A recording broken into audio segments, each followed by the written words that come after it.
Márcio, pelo convite de estar aqui e por fazer essa atividade, por resgatar esse arquivo, esse acervo importante do Pinguela e a família, os Luizes, o Leonardo, todo mundo que está aí. Eu acho que vocês honram a memória do pai, Sérgio, está ali, irmão, também um brigador de décadas. E a ministra, evidentemente, agradecer aqui a presença da ministra. Eu acho que isso dá um respaldo importante para essa atividade. E lembrar, né, acho que é importante essa política do Ministério para preservar os acervos dos cientistas, das instituições de pesquisa, das unidades de pesquisa, de ter programa para poder fazer essa preservação adequada para que isso fique, essa construção histórica. Eu acho que o Pinguela tinha essa sensibilidade pela história da ciência, né? Que eu particularmente interagi muito com ele nesse lado. Então, agradecer muito a vocês. Bem, eu vou contar mais ou menos também o que os meus colegas fizeram aqui, algumas coisas, tentar não me repetir, evidentemente, mas às vezes algumas interfaces são comuns. Por exemplo, esse caráter multifacetado do Pinguela, né, aquilo que foi dito aqui, da capacidade dele de gestor, né, um gestor ousado. Você pode dizer que é uma atribuição dos engenheiros, mas eu acho que eu tenho visto muito engenheiro que não é bom gestor. Mas o Pinguela era um excepcional gestor. Era aquele cara que eu vi raramente na universidade, um diretor de uma instituição que você chega para ele com ideia para fazer alguma coisa e ele dá força para a ideia. Ele dizia não, e ele estende a ideia, ele pega outra coisa, não, vamos fazer o evento, não, vamos fazer isso, vamos chamar fulano. A maior parte dos gestores hoje, você chega, o cara fala, mas tem os US, tem o recurso, tem não sei o que, tem a portaria, tem isso. O Pinguela nunca falava isso. Ele acolhia a ideia e falava, vamos fazer, vamos melhorar, vamos. Então esse tipo, e fazia, né? Esse lado dele de fazedor de coisas, e os exemplos são inúmeros, eu acho que convergem para isso. E essa a atitude dele também da valorização do ensino na universidade, eu vivenciei isso muito, porque como eu entrei na universidade, ele foi meu primeiro chefe do departamento de física teórica. Então nós começamos lá com o Enio, que foi um grande companheiro do Pinguela desses anos todos também, né, tentando renovar o ensino básico, que continua um problema sério na universidade. E o Pinguela sempre deu muita força para isso. Então ele foi um engajado e depois apoiou também muito a criação da Ciência Hoje, né, que naquele momento estava sendo gestada. Quer dizer, no departamento que o Pinguela dirigia, surgiu ali a Ciência Hoje, surgiu uma série de atividades renovadoras da universidade, algumas prosseguiram, outras não, mas eu acho que essa atitude dele pelo ensino, pela valorização do trabalho, pela formação, foi sempre muito presente. Quando também no final da década de 90, né, a gente discutia muito história da ciência, aqueles eventos, né, Dominique, que foram feitos lá sobre Galileu, sobre Newton, etc., que o Pinguela estava sempre empolgado com o Saúl, com o Lobo Carneiro, né, e quando foram feitos aqueles eventos, aí a gente começou a gerar a ideia de criar uma, que não tinha na universidade, uma pós-graduação de História da Ciência. Então ela foi criada de forma interdisciplinar, foi criada na COP. Depois ela teve alguns problemas complicados aí. E passar isso na COP, a criação da pós-graduação em História da Ciência dentro da COP, foi uma façanha que só o Pinguela faria, porque ele tinha sensibilidade e tinha liderança para poder colocar isso, né? Então isso foi um momento importante e que abriu a possibilidade de você ter aqui dezenas de mestres e doutores que foram formados nesses últimos 20 anos em torno desse curso. E o Pinguela sempre foi um professor muito dedicado, dava os cursos, né, que produziu os livros com isso, né?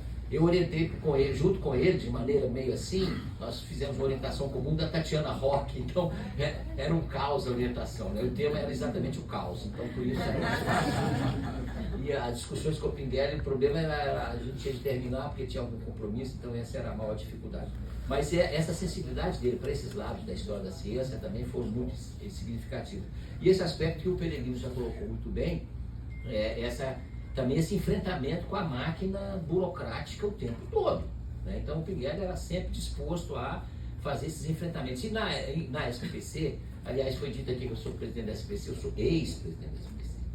Então, eu sou presidente de honra da SPPC. E o Pinguela deu muita força, participou muito da SPPC. Eu me lembro, talvez em 75, foi o ano que eu o conheci, lá em Belo Horizonte, teve a reunião anual da SPPC que discutiu o acordo nuclear.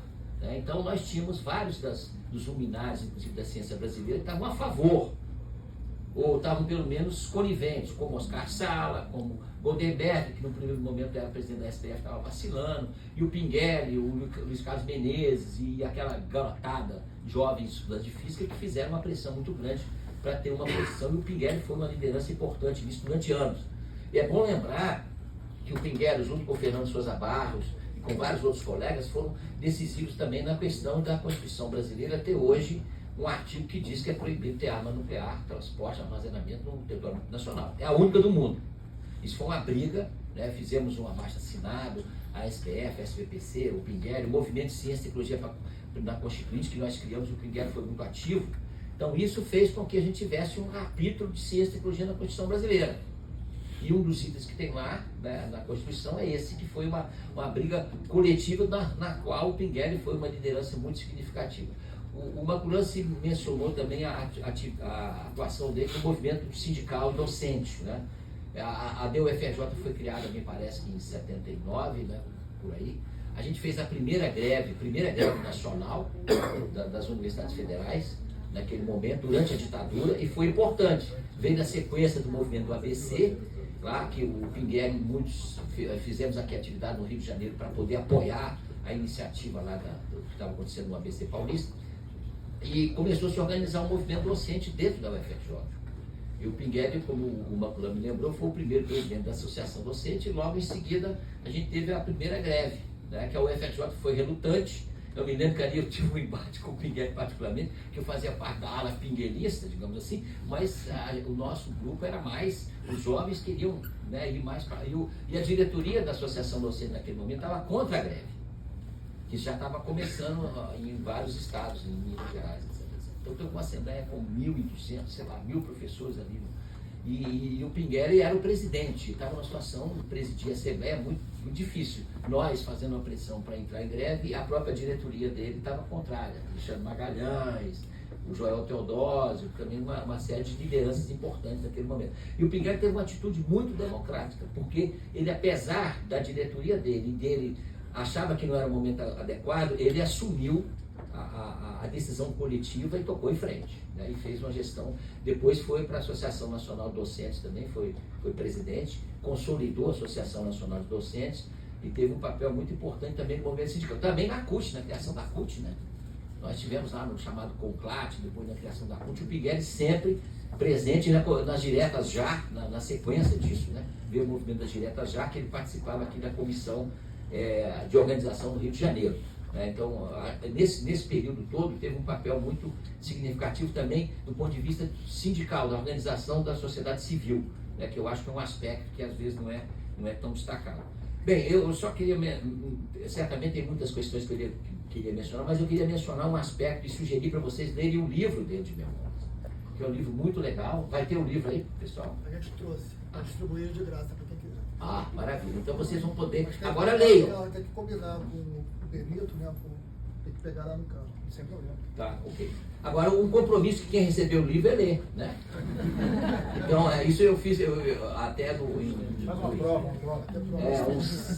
Quando o presidente Lula foi na reunião da SPC lá em 2022, o livro tinha saído, né? Aí eu entreguei para o presidente Lula e o Lula olhou o livro e viu que era do Pinguelli, não sei o que, chamou um fotógrafo para tirar fotografia com o livro do Pinguelli. E eu falei, presidente, o único compromisso que eu queria do senhor ao lhe dar o livro é que o senhor não leia. Que eu acho, é um catatal assim, né? É certamente difícil, mas tem muitas lições ali. Uma delas sobre esse neoliberalismo avassalador que ainda predomina em parte na nossa política econômica. Deixa eu dizer o que o Pinguelli diz no capítulo 1, quando está falando do subúrbio, lá de Gente de Dentro. No livro, ele coloca algumas frases soltas não, mas espalhadas, que traduzem essa visão dele política, a visão irônica também. Lá pelas tantas, ele fala do superávit primário, não sei porquê, falando do Engenho de Dentro, dos ônibus, ele fala assim, superávit primário é uma invenção anglo-saxônica para os países latino-americanos. Eu pensei que dizer que não tem isso no lugar, tem aqui. Então esse negócio de ajuste fiscal exagerado, de déficit zero, de não sei o que, tem muita conversa de terraplanismo econômico aí por trás disso. Aí eu estou fazendo, talvez colocando a minha opinião, obviamente, também, mas eu estou refletindo no que o Pinguelli tinha essa percepção, essa crítica. E ele se sentia aí no livro, a última conversa que eu tive com ele, assim, mais extensa, foi um pouco antes da pandemia, foi quando eu fui fazer uma entrevista com ele sobre o Plínio Susequinde, que foi professor dele, que ele valorizava muito na UFRJ. Aliás, Leite Lopes, Tiômino, Sará, Elisa, Salmeron, todos são importantes na formação do Pinguelli, porque a gente também não pode ver o indivíduo somente pelo seu mérito individual. Ele tem um mérito individual muito grande, mas ele é uma construção social também. Ele tem uma sensibilidade de abarcar muito conhecimento, mas esses personagens foram muito importantes para o trabalho e aquilo que ele ia se tornar, né? Então eu acho que, e no livro ele dizia lá, quando a gente estava conversando, ele falou do livro que eu estava escrevendo, aí ele até me mandou um primeiro borrão, e ele até tinha colocado, né, a ideia dele era colocar no título Memória de um Derrotado, por causa daqueles pontos que ele se sentiu derrotado na vida, porque o Pinguelli era sempre um cara que estava querendo fazer coisa, ele fez muita coisa. Mas, obviamente, qualquer pessoa que faz muita coisa tem derrotas, tem decepções.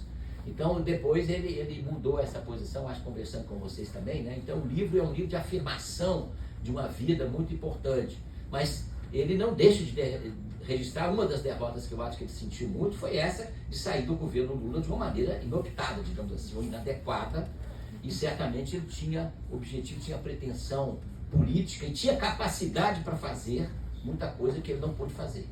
Então, o FRJ também, né, Maculã? O Pinguelli foi candidato a reitor, o Maculã era candidato a vice, e teve aquele problema grande lá na UFRJ, depois foi-se um arranjo político que foi feito, aí o Maculã, foi nova eleição, o Maculã foi eleito, e o Pinguelli deu toda a força e foi ter um desempenho fundamental dentro do Fórum de Ciência e Cultura. Então tem momentos também que ele... por quê? Por que ele acha que saiu dessas coisas? Pelo êxito dele. Às vezes a pessoa não consegue por causa do êxito dele. Eu acho que no governo Lula, em particular, ele não foi além por causa do êxito dele na Eletrobras, né? E André mencionou bem o que ele fazia. Então, ali, tinha os Palocci da vida no governo, vocês não se esqueçam, né? Então, havia outros interesses também permeando a área econômica do governo que o Pinguelli falava, né? E o Pinguelli tinha prestígio político, e o Pinguelli se expressava claramente, argumentava, ia no Congresso. Então isso fez com que naquele momento, eu acho que é uma coisa, eu estou falando aqui mais de uma avaliação pessoal muito rasteira por cima disso, mas eu acho que merece, aí os historiadores vão poder fazer isso com o acervo do Márcio e outros, fazer uma análise mais cuidadosa desse período também da vida brasileira e o papel que o Pinguelli teve naquele momento, tanto o papel construtivo quanto o papel também do cerceamento de forças políticas que continuam na vida brasileira com a visão miúda e mesquinha da economia brasileira. Obrigado.